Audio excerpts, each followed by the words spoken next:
দুই match test সিরিজের প্রথম ম্যাচে সফরকারী আয়ারল্যান্ডকে ইনিংস ও ৪৭ রানের ব্যবধানে হারিয়েছে বাংলাদেশ।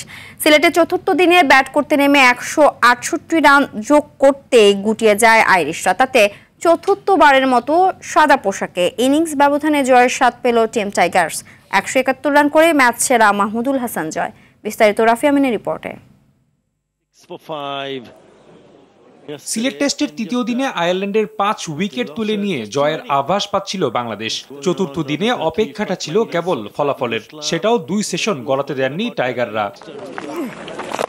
৫ উইকেট হাতে নিয়ে ২১৫ রানে পিছিয়ে থাকা আইরিশদের চতুর্থ দিনের শুরুটা ভালো হতে দেননি তাইজুল ইসলাম। ১৬ রান করা হামফ্রিজকে ফিরিয়ে দিনের প্রথম আঘাত হানেন তিনি। এরপর বলবার্নিকে নিয়ে ৬৬ রানের জুটি করে ইনিংস পরাজয় এড়ানোর চেষ্টা করেন ম্যাকব্রেইন। তবে হাসান মুরাদের স্পিন ঘূর্ণিতে ভাঙে এই জুটি। অধিনায়ক বলবার্নি ফেরেন ৩৮ রানে। প্রথম সেশনের বাকি সময়টা জর্ডান নীলকে নিয়ে পার করেন ম্যাকব্রেইন। এ সময় তুলে নেন টেস্ট ক্যারিয়ারে নিজের পঞ্চম 50। লাঞ্চ থেকে ফিরে লড়াই চালিয়ে যেতে পারেননি ম্যাকব্রেইন। নাহিদ রানার বলে পুল শট খেলতে গিয়ে ৫২ রানেই ফেরেন সাজঘরে।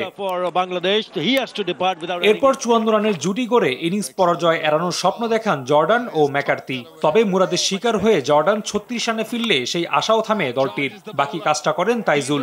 ম্যাকার্থিকে ফিরিয়ে দলকে জয় এনে দেন। এর আগে প্রথম ইনিংসে সফরকারীদের করা ২৮৬ রানের জবাবে ব্যাট করতে নেমে জয় ও শান্তর জোড়া সেঞ্চুরি আর ৩50-তে প্রথম ইনিংসে ৮ উইকেটে ৫৮৭ রানে ইনিংস ঘোষণা করে বাংলাদেশ।